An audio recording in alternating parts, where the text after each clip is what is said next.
किसी पक्ष के पार्टी के पक्षधर होने के कारण मेरा नामांकन जो रद्द किया है उनको चुनौती देने के लिए खड़े हैं मिथिलेश कुमार पासवान। और मधुबनी विधानसभा 36 से गरीबी में इतना मेहनत करते हुए 5 साल खून पसीना एक कर दिए हैं। पूरी विधानसभा का एक एक गरीब जनता हमरे लिए आंसू बहाए हुए हैं। मेरा यूपीएससी का आईएएस एग्जाम होता है वो भी मेरा डिस्टर्ब हो गया। और यहाँ पर मधुबनी विधानसभा में 36 में अनुमंडल निर्वाचन पदाधिकारी चंदन कुमार झा और उसका निर्वाचन पदाधिकारी दिवाकर कुमार झा के द्वारा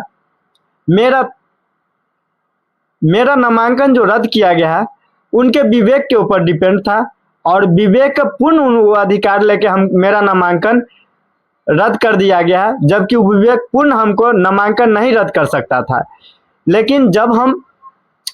मनरेगा के मजदूरी से हमको पैसा आता है, अत्यंत गरीब परिवार में है और मेरे पिताजी कचरा कर्मी हैं, मेरा जो इनकम मांगा गया था वो 2000 रुपया मनरेगा से मजदूरी के तहत जो वृक्षारोपण के तहत आता है वो फॉर्म में देख लिया, लिखा हुआ मजदूर है और ये एससी कैटेगरी से अनुसूचित जाति से हैं, इसके बावजूद भी मेरा नामांकन रद्द कर दिया गया। वो देख के पढ़ के विधानसभा पर फॉर्म पर नॉमिनेशन फॉर्म पर यह लिखा गया था कि आप कौन से समुदाय से हैं, तो हम लिखे हुए थे अनुसूचित जाति से हैं। और यहाँ पर चंदन कुमार झा ने हमको अनुसूचित जाति देखकर ही और मनरेगा के मजदूर को मजदूरी करते हैं और अत्यंत गरीबी परिवार में है, यही तीनों चीज देख के हमको मेरा नामांकन रद्द कर दिए हैं। जिससे मेरे विधानसभा में जितना गरीब जनता है, जितना हमको चाहने वाले जो भी लोग थे, आज काफी चिंतित और परेशान हैं, जिस कारण वो गुमराह हो गए हैं कि हम अपनी वोट अब कौन से प्रतिनिधि को हम दें, क्योंकि जो भी प्रतिनिधि हैं उसके मन मुताबिक नहीं है। और यहाँ पर अवसरवादी लोग चंदन कुमार झा, दिवाकर कुमार झा जो अवसरवादी लोग हैं, इतने अच्छे गरीब, कमजोर और ईमानदार नेताओं को धक्के मार के घर में बैठाए हैं। जैसे हमने राजेश कुमार का एक फिल्म हमने देखे हैं, उनमें राजेश कुमार के द्वारा कहा गया है कि भ्रष्टाचारी नेता और भ्रष्ट ऑफिसरों के द्वारा उनको धक्का मार के घर में बैठा दिया जाता है नेता को। हमने एक फिल्म में भी देखे हैं और वही चीज मेरे साथ भी अपनाया गया है। तो हम जितने भी खास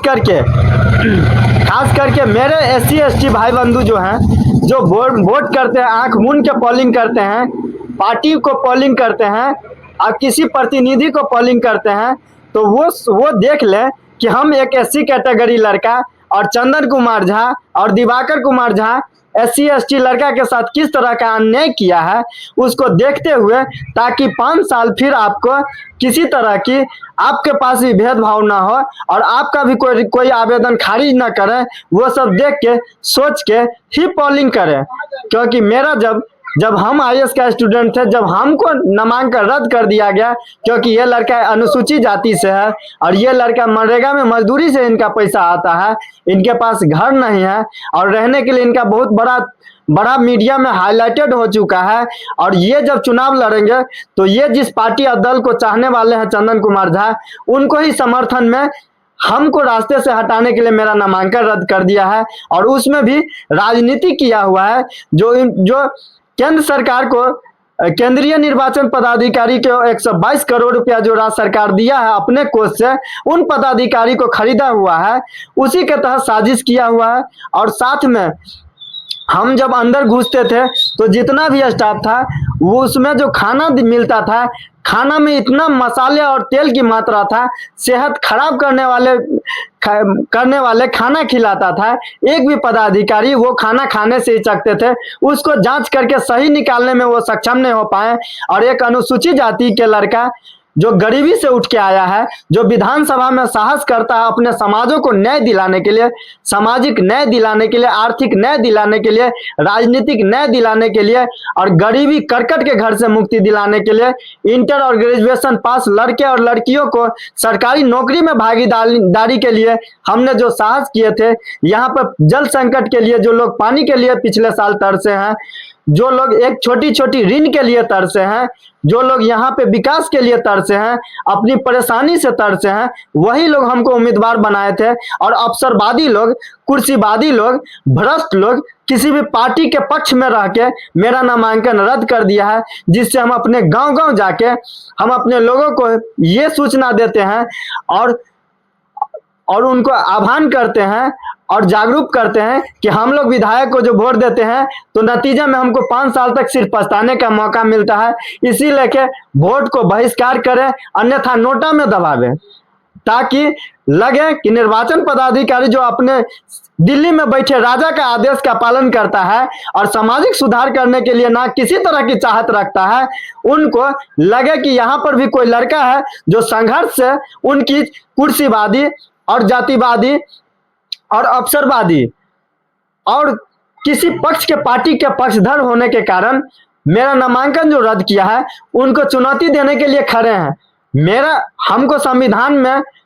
संविधान में कानून लड़ने का अधिकार देता है, लेकिन ये उसका बच्चा जो होता है, नियम जो बनाता है, नियमावली, नियम के तहत साजिश रच के जो हमको चुनाव लड़ने का अधिकार से वंचित कर दिया है, वो भारतीय संविधान पर लोकतंत्र में घातक हथियार चलाया है। जो भारतीय संविधान मेरा भीमराव अंबेडकर बाबा साहब मेरा संविधान लिखे हैं, लेकिन यहाँ पर वही ऑफिसरवादी जो किसी पार्टी वर्चस्व के वजह से, किसी सरकार में समर्थन के वजह से वो कानून के तहत हमको उल्लंघन करके एक छोटी सी छुरी और चाकू और सुई के बराबर एक जहर होता है जो कि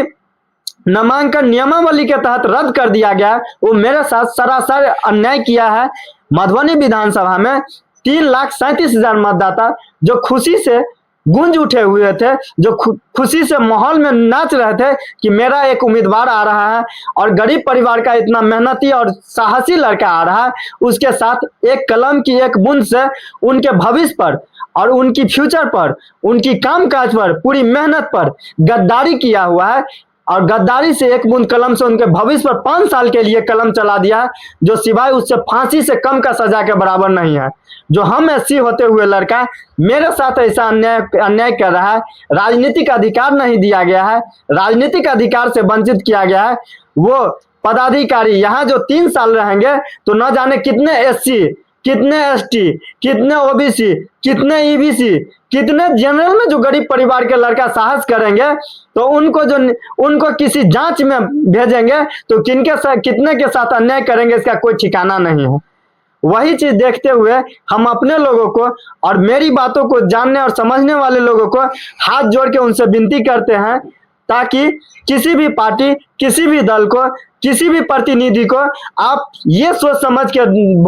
मतदान कीजिए, ताकि जो पदाधिकारी आज मेरे भविष्य पर कलम चलाया है और कलम चला के हमको हत्या किया है, राजनीतिक हत्या किया है और जनप्रतिनिधि बनने से हमको वंचित कर दिया, वो सीट को हत्या कर दिया है,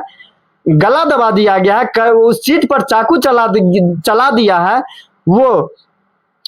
चुनाव लड़ने के बाद भी वही ऑफिसर का शासन आप पर न रहे और लोकतंत्र को अर्थी पर लेटा दिया है। उन ऑफिसरों के झांसे में न जाए और उन ऑफिसर को बहिष्कार करे और उन ऑफिसर को एक भी बात न माने।